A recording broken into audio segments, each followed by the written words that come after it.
इसी सिलसिले की मुकम्मल कहानी सुनने के लिए पिछली किस्त को मुलाहज़ा फरमाएं। अगर अभी तक आपने इस चैनल को सब्सक्राइब नहीं किया तो सब्सक्राइब करें, बेल आइकन प्रेस करें, वीडियो को लाइक शेयर और कमेंट ज़रूर करें। आखिर एक दिन हिम्मत करके उसने वो नंबर मिला ही लिया। खौफ से उसकी टांगें कांपने लगीं।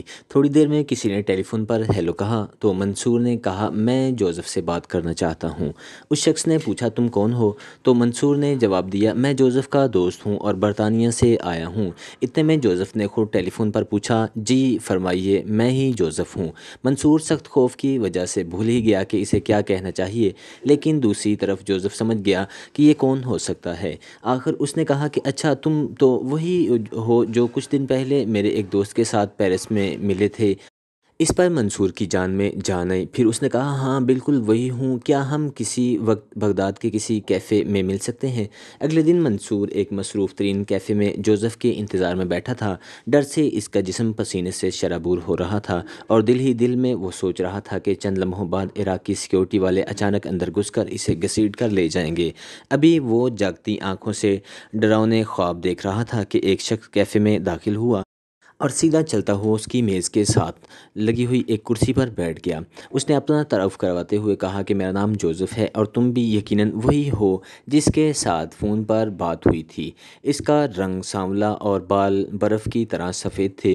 उन्होंने काली तुर्की कॉफ़ी का आर्डर दिया। फिर जोसेफ ने बात शुरू की, अच्छा हुआ तुम आ गए। इस जुमले से मंसूर को यूँ महसूस हुआ जैसे वो ख़तरनाक मिशन पर नहीं बल्कि काफ़ी पीने आया है। फिर मंसूर ने झुझकते हुए असल बात शुरू की, हम इस चीज़ की ख़रीदारी में दिलचस्पी रखते हैं जिसका तुम्हारे दोस्त ने जिक्र किया था।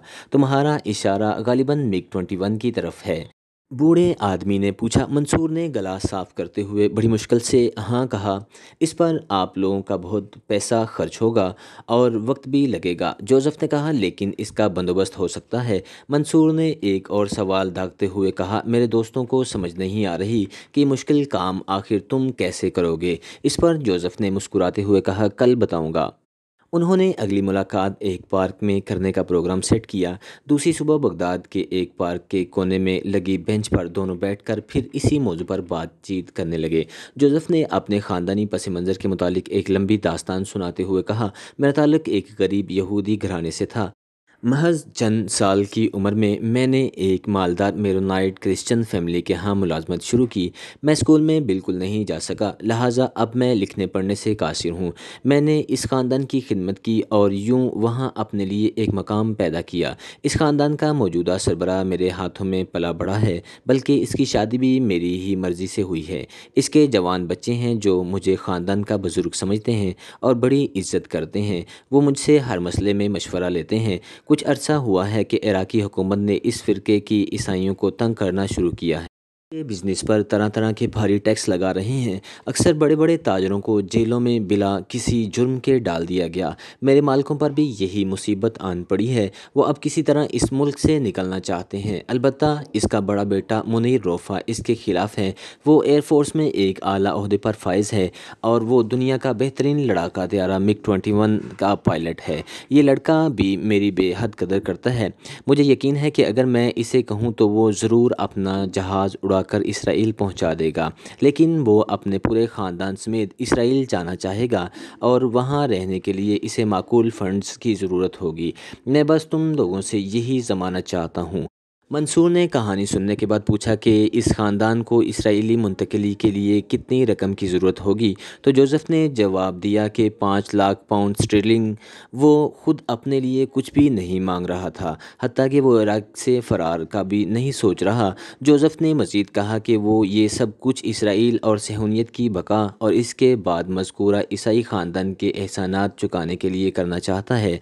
एक हफ़्ते बाद मंसूर वापस तल अवीव पहुँच चुका था। इसने मोसाद के चीफ को रिपोर्ट देते हुए कहा कि जोसेफ की ऑफ़र बिल्कुल सही है, लेकिन मोसाद के हेडक्वार्टर में एक हल्का इस पर ऑपरेशन को इंतहाई महंगा और ख़तरनाक समझ रहा था। इनका मौक़िफ़ ये था कि यूसुफ मंसूर एक नातजुर्बाकार शख्स है जो एक चालाक बूढ़े इराकी की बातों में आकर मोसाद के पूरे नेटवर्क को बगदाद में तबाही की तरफ ले जा सकता है और दूसरी तरफ 5 लाख पाउंड भी यूं ही ज़ाया हो सकते हैं। لیکن اس مخالفت کے باوجود میرامیت نے کہا کہ کم از کم مگ 21 کے لیے وہ یہ رقم گنوانے پر تیار ہے۔ وہ اسرائیل کے لیے یہ جوا کھیلنا چاہتا ہے۔ اس سے پہلے کہ ایسرل ہیرل نے ایڈولف ایشمین کے بیونس آئرز سے اغوا پر موساد کا بجٹ تقریباً پورا ہی خرچ کر ڈالا تھا۔ ایمٹ نے اس آپریشن کے لیے فوراً وزیر اعظم سے منظوری لے لی۔ اس کے بعد اس نے ایک زبردست کام کیا کہ عراق میں سرگرم عمل موساد کے پورے جال کو لپیٹ دیا، کیونکہ کسی بھی ممکنہ حادثے کی صورت میں وہ اپنے خفیہ جاسوسوں کی جان خطرے میں نہیں ڈالنا چاہتا تھا۔ اسرائیل کے یہ سیکرٹ ایجنٹ کئی برسوں سے وہاں کام کر رہے تھے۔ پھر اس نے اس آپریشن کے لیے 5 گروپ تشکیل دیے۔ گروپ نمبر 1 میں منصور اور اس کے ساتھ ایک ریڈیو آپریٹر تھا۔ منصور کا کام بغداد میں ایکس رے آلات فروخت کرنے کے لیے ایک ایجنسی کھولنی تھی، جہاں سے اسے جوزف اور اس کی فیملی کے ساتھ مسلسل رابطہ رکھنا تھا۔ گروپ نمبر 2 میں 4 افراد تھے جن کا کام منصور کی حفاظت تھا یا ایمرجنسی میں انہیں عراق سے نکالنا تھا۔ گروپ نمبر 3 میں 3 آدمی تھے، ان کے ذمہ اس فیملی پر نظر رکھنا تھا کہ وہ بغداد سے کسی اور شہر تو منتقل نہیں ہو رہی یا ان کے ہاں عراقی انٹیلیجنس کا آنا جانا تو نہیں۔ گروپ نمبر 4 ملٹری انٹیلیجنس کا تھا، جس میں 6 آدمی شامل تھے۔ انہیں عراقی کردستان میں بھیجا گیا جہاں انہوں نے کرد باغیوں کی مدد سے فیملی کو اس راستے سے بیرونی ملک نکالنا تھا۔ گروپ نمبر 5 یہ ٹیم ایران کے شہر حواز میں رکھی گئی تاکہ کردستان سے پہنچنے پر فیملی کو سفر کے اگلے مراحل میں تحفظ فراہم کیا جائے۔ اس کے علاوہ ایک سفارتی وفد ترکی بھیجا گیا تاکہ ان سے اسرائیلی طیارے کی لینڈنگ اور ری فیولنگ کی اجازت لے سکے۔ اسرائیل کے ترکی کے ساتھ شروع سے سفارتی تعلقات تھے، لیکن ان کے ساتھ جنگی طیاروں کے اترنے کا معاہدہ ابھی نہیں ہوا تھا۔ ضرورت پڑنے پر وہ مگ 21 کو ترکی کی فضائی حدود میں داخل کر کے بحر روم پر سے اڑاتے ہوئے اسرائیل لا سکتے تھے۔ پرواز زیادہ تر دشمن ممالک کی فضائی حدود میں تھی۔ روسی مگ 21 کی ٹینکیوں میں اتنا ایندھن ڈالنے کی اجازت دیتے جو لمبی پرواز کے لیے ناکافی ہوتا۔ اسی سلسلے کی اگلی قسط کے ساتھ جلد حاضر ہوتے ہیں۔ چینل کو سبسکرائب کریں اور بیل آئیکن پریس کریں۔ ویڈیو کو لائک، شیئر اور کمنٹ کریں۔